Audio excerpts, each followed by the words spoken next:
I titled my message this morning, The Journey. This journey that we're on. Dear and I have been on many journeys over many years in our lives. And I'm sure there's many people that can witness to that, and even more than what we've ever traveled. But the strange thing over all the years, I'm allowed to say it's 48 years, we missed a flight twice. Once almost in Dubai, but we missed 2 flights, and they were on the same weekend. We missed the flight going to Joburg, and we missed the flight coming back. Going there, it was my mistake. It's a little mistake. I looked at the arrival time and not the departure time, so we were only an hour late at the airport. Coming back, we made sure that there's enough time to travel from our sister's house to the airport, forgetting that we're in Joburg, and if there's something small that happens, all the traffic comes to a standstill. So we missed the flight again. Phoned the airport, tried to convince them that we'll be there shortly. We got to the airport, the plane was still on the park there, the bridge was still connected, but no, we're too late. Can't go on this flight. Small mistake with big consequences. So we had to pay extra, wait for another flight to make it. Earlier this year, Dee went to visit Silver, our daughter, in the UK. And there was a lot of preparation. It was quite hectic. Finding the right ticket was the easy part. The more difficult part was paying for it. and then it started. Then it was the visa, and the visa costs money, and it's red tape, and it's backwards and forwards, and it's an appointment in Durban, and just a lot of work to get the ticket and to have the permission to go. And then once that was behind her, she had to start doing what she needed to do to make sure that she gets to her destination. She had to stick to the travel plan. And part of the travel plan is to start packing your bags early enough so that you're not rushed. And make sure that they're not overweight, because the grandkids are getting presents. The bags mustn't be too heavy. And then the hand luggage had to be a certain size and also not overweight. You've got to stick to all that stuff. You've got to leave home in time to make sure that if there's roadworks or accident or something, that you still have time to get to the airport, because you've got to be there 2 hours before the time. And you don't want to break the speed limit, you just want to do everything the right way. Getting to the airport, she had to obviously book in, or whatever you call it, and make sure she had a passport, get on the plane, make sure she finds the gate, be in time for boarding the plane, finding a seat, listening to that lady that goes through all that stuff that we don't listen to, all the safety stuff on the plane. Make sure your phone is on flight mode. Lots of rules that you've got to stick to if you want to be on that plane, if you want to go with. But wear your seatbelt. When the light says seatbelt, you put it on. When it's off, you're allowed to take it off.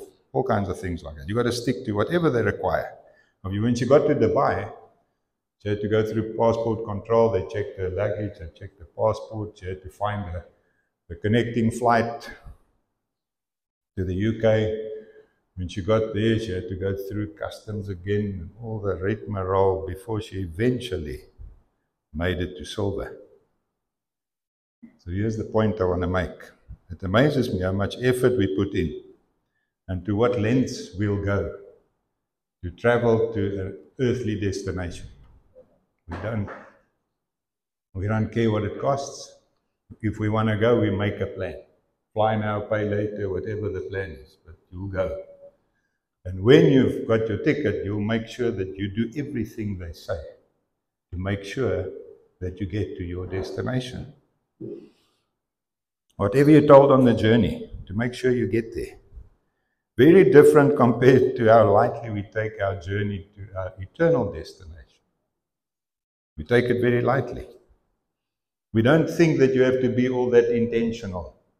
I got the ticket, Jesus paid for it, He paid with His blood. I'm going, I'll be there.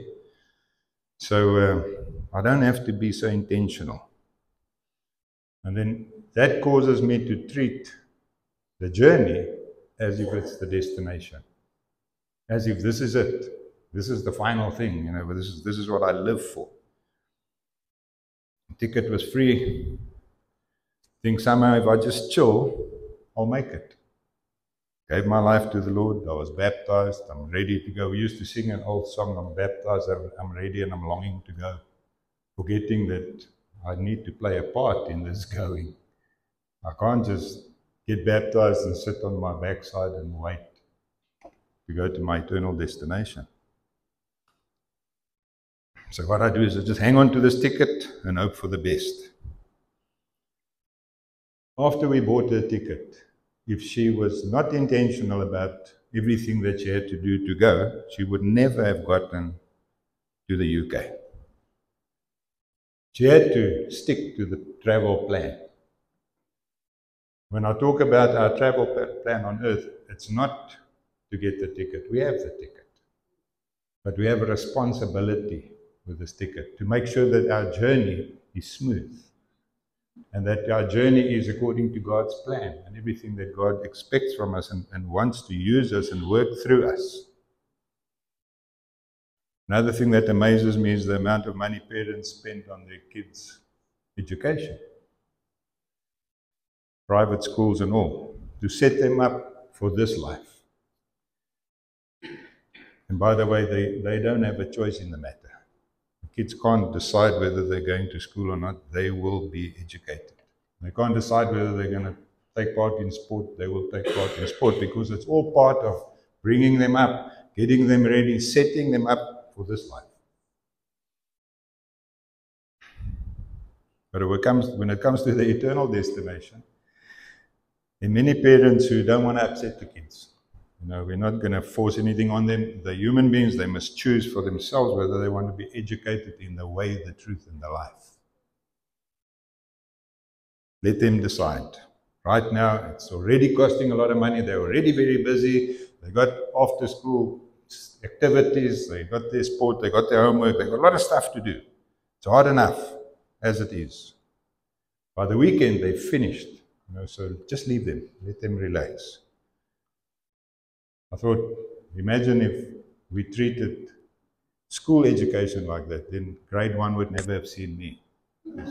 If my parents had to wait until I feel like going to school, I would not have been educated. So if we leave our kids until they feel like being educated in the way, the truth, and the life, they will never be educated. And we hope somewhere along the way, somebody will come and speak into their lives and that will change. And then parents don't understand why kids fall off the bus. Why do they get involved in drugs? Why are there so many teen pregnancies? Why gender confusion, rebellion, suicides? The list goes on. That happens with young people. Why? Well, they weren't educated. And we as children of God have got this responsibility towards our own kids and to whoever else's kid God puts in our care or on our path. And then they fall off the bus because they chose not to be educated. So you see what happens to kids in this life who are not, sometimes they're not privileged to go to school. They got nothing, they know nothing, they struggle, they learn nothing, they don't get anywhere. The same with the journey to our eternal destination. So we've just Proverbs 22 verse 6 says, train up a child in the way that he should go. Even when he's old, he will not depart from it. I'm blessed to have been brought up in the home that I was brought up in. I did wander off a bit. I actually left home and asked for a transfer far away from our home, 500 kilometers away, where I met her. So it was also part of God's plan. But I wanted to get away from having to go to church. I had to go. My parents took me to. But praise God for that foundation. Otherwise, I would have been lost forever.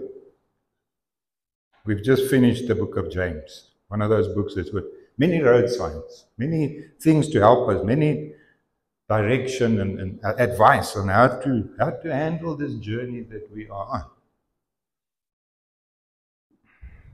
not to give us a hard time, to make it easy for us. It's for our own good. All to help us get there and finish strong.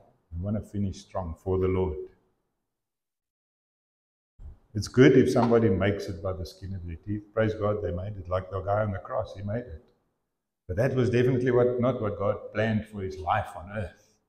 I want to fulfill what the plan of God, what the plan that God's got for my life while I'm here, without missing flights and going in the wrong direction and having to turn around and falling off here and getting back on. And so while we did James, a couple of things that came up in James is to control your tongue, live out genuine faith through works, pursue humility and reject worldliness, persevere through trials, seek God's wisdom, love without partiality, pray in every season, every situation. We should constantly be praying. Don't store up riches to self-indulge one day. Treat people fairly, be patient, and do not grumble about others. You gave a very good message, specifically focusing on that as well. Call the elders when you're sick. I sound sarcastic when I say this, but sometimes it's easier to call the ambulance than to call the elders. And then the elders will hear that so-and-so has been in the hospital for 2 days. But there's some direction here that God wants us to follow. And he says that the prayer of faith will heal the sick. Somehow I think we don't believe that. Then he tells us to be accountable, restore others gently that's gone off the road a bit. So it carries on. There's lots of good advice. It's not just good advice, it's directional signs that we need to follow if we don't want to waste a lot of time on our journey. In Hebrews 2 verse 3, the writer to the Hebrews asks this question: how shall we escape if we neglect such a great salvation? So how can you neglect your salvation? I thought, how do you neglect it? I don't neglect it. I've accepted it as mine. You can neglect it easily by disobedience, easily by ignoring that God wants us to follow so that we can be safe and travel well. God's word is loaded with signs, directions, things that we need to obey for our own good. We need to do that. Not for our salvation, I want to stress. It's not to be saved. I'm not doing all this stuff to make sure that when I get to the pearly gates that they'll be open for me. No. Jesus paid for that. It's covered by his blood. I just obey to please him and to travel safe and be everything he wants me to be while I'm here. He didn't just make us to be in heaven, because then he would just take us when we're babies. Born, come home. No, there's a reason why he puts us here. There's a reason why we have this journey that we have to travel. So it's easy to neglect your salvation. 1 Peter 2:11 says, dear friends, I warn you as temporary residents and foreigners to keep away from worldly desires that wage war against your very soul. So we got this warning. We just travelers. This is not our destination. We're temporary. Temporary. We just journey. We're on a pilgrimage, passing through this place that God has put us in. But now many of us live as if this is it. This is the final stop. I've got to do everything that I possibly can to make this as comfortable as what I possibly can. Tick as many boxes as I possibly can, because this is the end. This is everything. Working for and clinging for things that will stay behind. I thought we must live our lives with an eternal perspective, walking with purpose, and it's important to travel light. I mentioned we traveled quite a bit, and when we were married 25 years, we had the privilege of going to the Canary Islands for 2 weeks. And because it's unsure territory for us, I said to her, weekend suitcase. 2 weeks, weekend suitcase, just a weekend suitcase. So we each took a weekend suitcase. And we went away for 2 weeks. And we didn't need anything. Did you need anything? We needed nothing. Lots of times we carry a lot of stuff with us that we don't need. and spiritually and in the world, and the stress that we carry. We have a lot of stuff that we don't need. But if we could go to the travel plan and remove those things, traveling becomes so much easier and nicer to travel. Many Christians are stuck. Spiritually, no progress. They want to build their entire identity on worldly things, the things that I'm collecting, that I'm gathering, that I'm working for, careers, possessions, achievements.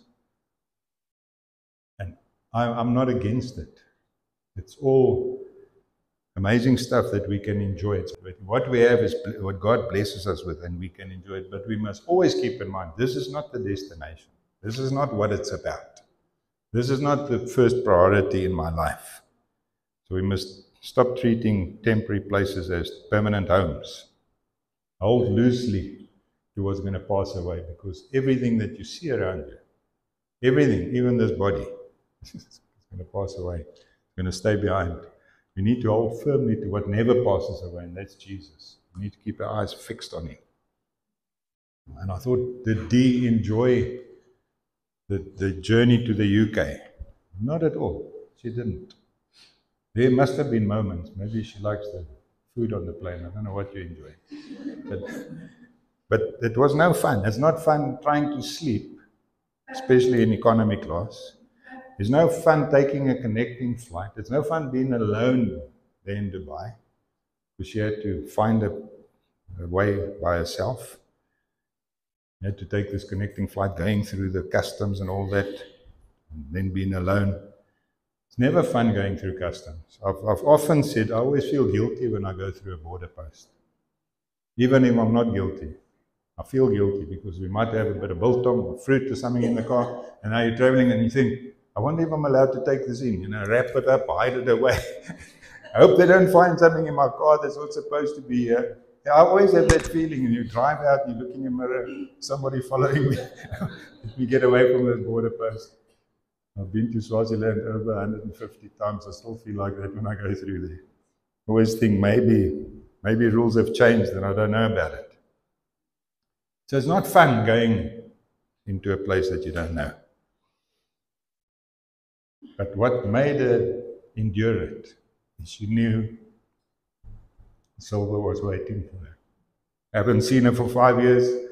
Our daughter is waiting for me. I'll pay whatever it takes. I'll do whatever they say. I'll stick to this plan because I'm going to see Silver.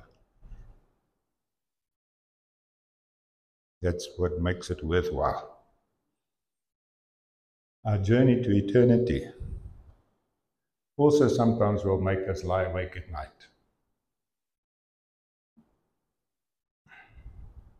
Sometimes we have to change our method of transport. Things changes. My job changes, or lots of funny things happens in my life. It's like a connecting flight. Where to now? Where's the next gate? Where can I go? Sometimes, often, we feel totally alone. Even if you're not alone, you still feel alone. Don't like going to into unfamiliar territory like customs. But if you think about it, if you complain or if you stress about it, it doesn't change it. If she's stressed about the journey, they would not have said to her, okay, you don't have to wear your safety belt. Well, okay, you don't have to show your passport. Your suitcase can be overweight, just relax. No, doesn't matter. Nothing changes. Stress and worrying and complaining changes nothing, doesn't make it easier. But on this journey that we're on, what makes it easier is to remember who's waiting on the other side.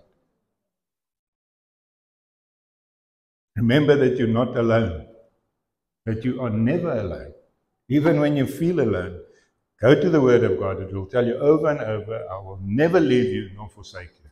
Believe that, because you are never, never, never alone. Remember that it's paid for. Don't worry whether you're going to be able to afford it. Jesus paid for it with His blood. It's paid for. You'll be in heaven. It's paid for. It's covered. All you have to do to make this work better is to stick to the travel plan. Where's the travel plan? In the Bible. The Word of God is our travel plan. It's our manual. It's what helps us to do this that God called us to do in an excellent way. Our earthly journey is full of struggles. Jesus said that in John 16, verse 33. Here on earth you will have many trials and sorrows, but take heart, because I've overcome the world.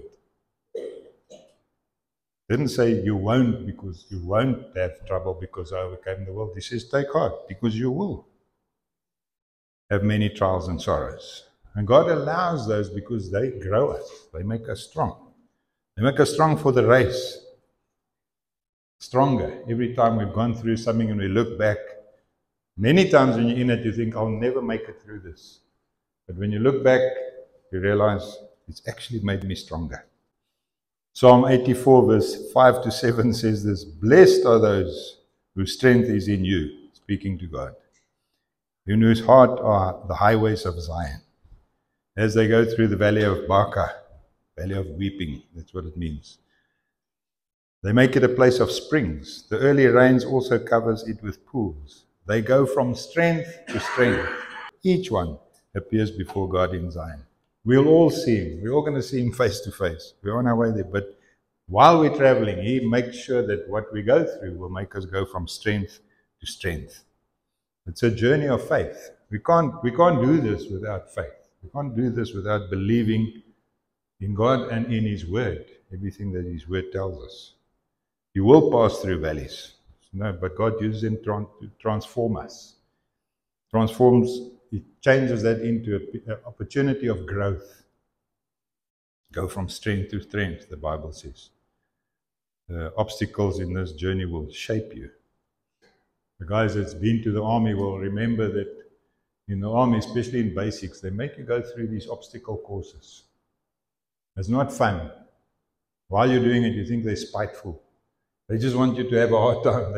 They just want to have control and give you a hard time and make you struggle. But when you look back, you see, well, when I came in here 3 months ago and I'm finished with basics now, I'm not the same person. I've grown up. I'm stronger now. It's done a lot for me. Bring on the obstacle courses because it helps. It works. It just makes us stronger. Because God is more interested in forming your character than making you comfortable. We like the comfortable part of serving the Lord because there's a lot of comfortable spots. But He's more interested in forming your character. He's more interested in you becoming the person that He wants you to be. He's more interested in being able to work through you. And to be able to do that, He needs to get you fit for that. I thought our lives are also like a road trip. You know, potholes, detours, storm, sunshine, all kinds of things on the road. It's not going to not be there. I've experienced having a look at the beautiful landscape and the next moment I hit the pothole. I should have kept my eyes on the road, but you can't always. There's always something. Life is full of surprises.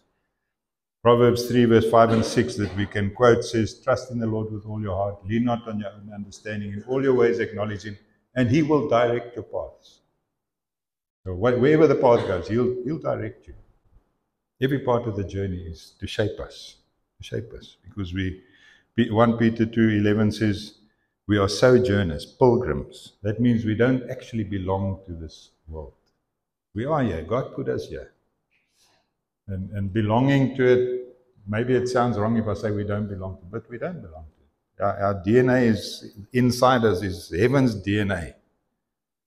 And that's why we would, if we go the wrong way, if we do what we're not supposed to do, we know immediately. We're uncomfortable with it. That doesn't sit well with us. It doesn't go with my DNA. Like when you eat something that you know you shouldn't eat, because it doesn't work well with your body, then avoid it.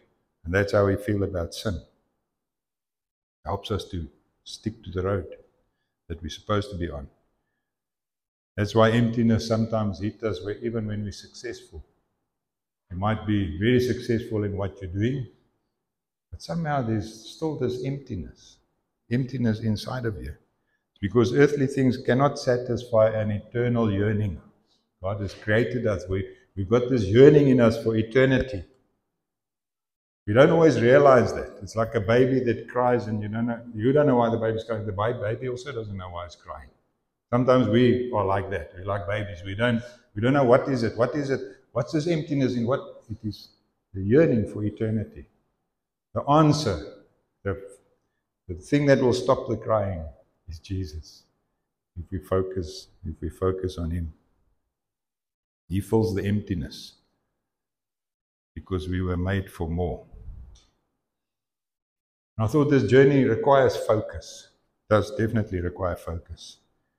You can't not be focused while you're traveling. You're going to hit many potholes that you could have avoided if you stay focused. Paul wrote in Philippians 3 verse 12 to 14. Well-known scripture, but he says, it's not that I've already reached the goal or have already completed the course, but I run to win that which Jesus Christ has already won for me. When I read this yesterday, I thought, that's quite crazy. I'm running to win something, but it's actually done for me already, because that's what Jesus does. He says, what Jesus Christ has already won for me. So the ticket is paid for. He says, brothers and sisters, I can't consider myself a winner yet. This is what I do. I don't look back. I lengthen my stride. I run straight toward the goal to win the prize that God's heavenly call offers in Christ Jesus. Paul refuses to live in yesterday. He says, I don't look back. He refuses to live there. He refuses to live in the year. Because although we're living for today, tomorrow we're not living for today. We don't stay in the year. We are here. God's placed us here today, but we don't stay there. He refuses to be distracted by earthly things. Because that's, where does our distractions come? All our distractions come from earthly things. All our distractions come from things that we can see and hear around us. That's where distractions lie. But Paul gives us 3 vital instructions for the journey here. He says, forget what's behind. Don't look back. Don't look back. Don't let your past define you. People often, I've had people say to me, I'll never be where you are spiritually. I've just been too bad. Got nothing to do with it. Don't let your past define you. You're not what you used to be. You're a new creation. The Bible tells us. A new creation. All things are new. Old things have passed away. Behold, all things are new. It's a new life that we live. Today when he goes through baptism, that's a symbol of bearing the old life, standing up in a new life. The Bible says, just as Christ was raised from the dead and now live a new life, so we also now can live a new life. We are what God is busy shaping us to become. We're not there yet, but we're on this journey and He's busy working on us in this journey. Secondly, He says, move forward, lengthen your stride. I like the translation that says, lengthen your stride. I think it's God's word. It's the opposite of slowing down. I specifically speak to myself and to older men. Doesn't mean now that we're older, we slow down. We lengthen our stride, because this is a different race. This is not something that you can slow down when it comes to earthly things. You're going to retire and take it a bit more easy, because you can't move so fast. You can't do what you used to do. But when it comes to this journey, you lengthen your stride. You don't slow down. You speed up. To grow, we need to be intentional. We need to pursue holiness daily, because holiness doesn't just happen. The day you give your life to the Lord, the day you baptize, the day you repent, the day you decided I'm turning around, you're not all of a sudden Holy Joe. Holiness takes intentionality. You need to be intentional. You need to work towards it. You cannot do it on your own, but God won't do it on His own either. He wants us to work with Him so that we can become holy, so that we can become more like Him. It doesn't just happen. Can't get the ticket and sit down. Hebrews 12:12, the New Living Translation says, so take a new grip with your tired hands and strengthen your weak knees. Not, come here, I'll give you a new grip with your tired hands. He says, no, take a new grip with your tired hands. Make a decision.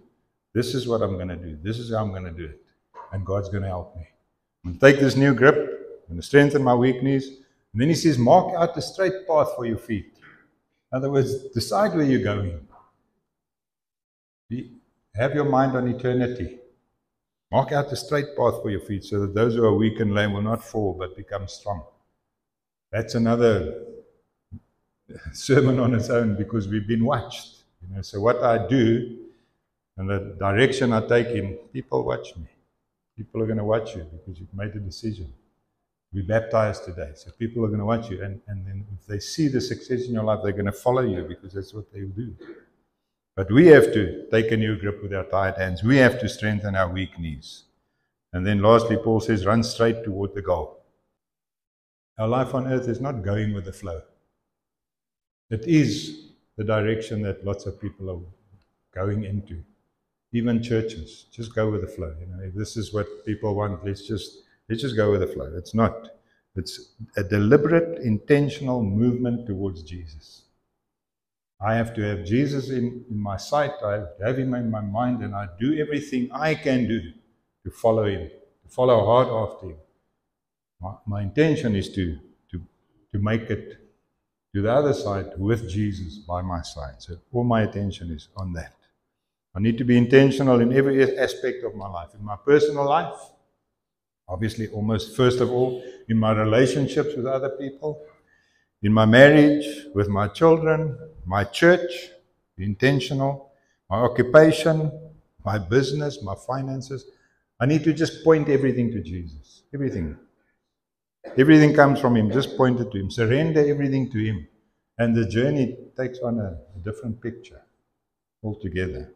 All of a sudden you're in first class, not economy class. But everything, just point everything to Jesus. Be intentional about that. He's our ultimate goal. He's our destination. He's who we are going to. My goal is not getting to heaven to sit on a cloud and play a harp.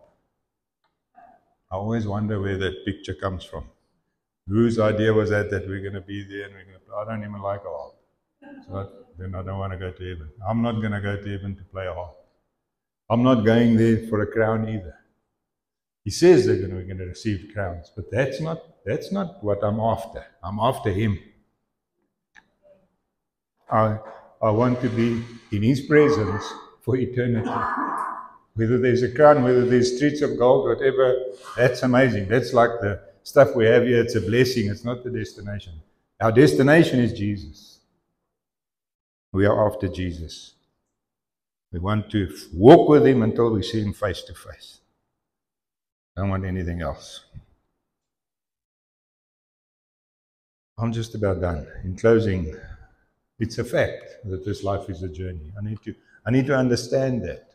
I think especially the young guys. If we get older, we realize. I remember when my uncle Pitt turned 80, he said to me, the queue is getting short now. So when we get older, we realize, hey, this is just a journey. I'm not so far from the end. My mom now celebrates her age every month on the 9th because she's in her 100th year. She says, don't know if I'm going to make it, but every month now is like a birthday. So she celebrates it. Because I phoned her and I said to her, while I was preparing, I said to her, Mom, you're turning 100. Did life feel long? So she laughs. She's still very sharp. So she laughs. She says, she remembers from before she went to school. She remembers how they played on the farm where she grew up. She remembers every grade in school. There's nothing that she doesn't remember of her life. She says, but all of it, Andre, is like yesterday. She says, it's like yesterday. It was yesterday I was a toddler. Yesterday I was at school. It's like yesterday. After our chat, she WhatsApped me James 4:14 that says, your life is like the morning fog. It's here a little while, then it's gone. That's our lives. But there's one thing through it all. Whatever this journey brings us, God calls us to walk with purpose, to travel light. It's for your own benefit, to travel light, to focus on eternity and to press forward to him. Nothing else. He knows what we need here on earth, but don't let this become your destination. Don't let this become the mountain. You know, the Israelites were on their way to the promised land. And they landed at this mountain, and God had to say to them, you've been at this mountain long enough. Break camp and move on. Sometimes we get stuck. We're not getting anywhere. We just tick the box every Sunday. I'm in church, I'm in church, I'm in church. I'm stuck at the mountain. God wants us to move on. He wants us to travel light and to move. In the end, the only thing that matters is that we're traveling with Him. Travel with Him.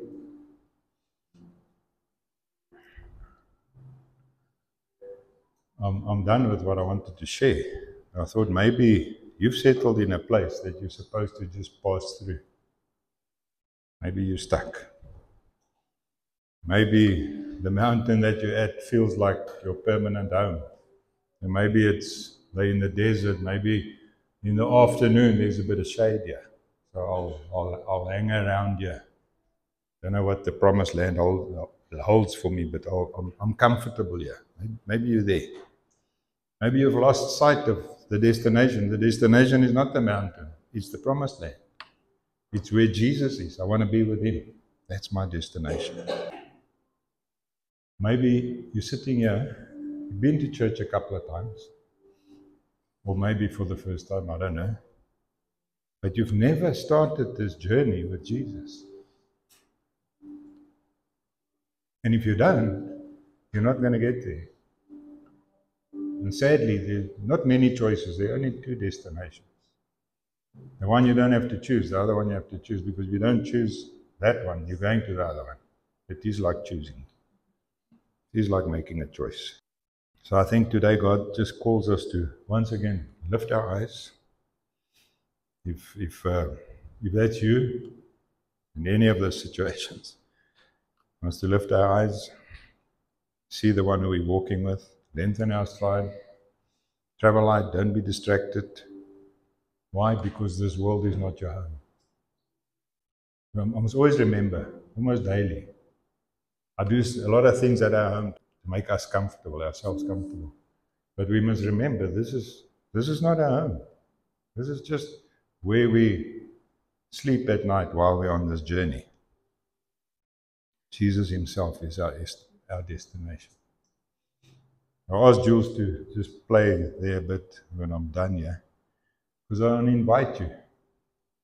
If you haven't started this journey, or if you're stuck by the mountain, or if you've lost sight of the destination where we're actually going to, and you've neglected your salvation, you haven't really worried about this journey because the ticket is paid for, and you want to change that, then I want to invite you to stand with me as I pray. The word also says today, if you hear His voice, don't harden your heart. The obstacle course is not to make it difficult for you, it's to make you strong.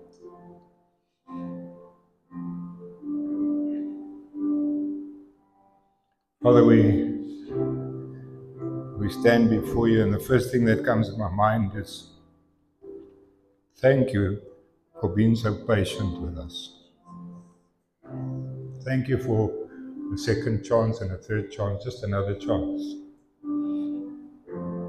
Waiting for us to open our eyes and to become everything you want us to be. You working in us to work through us. It's amazing to know that. As we stand before you this morning, Lord, reminded again of what David prayed, search me, O Lord, and know my heart, know my anxious thoughts, see if there's anything in me that offends you, and lead me on the way everlasting. That's us, Lord. If there's things that we got stuck at, if there's things that we've ignored, if there's things that we know that we were supposed to do, if there's things that we know we're not supposed to be doing, I want you to help us with that. Lead us on the way everlasting. We can't do it without you. We don't want to do it without you.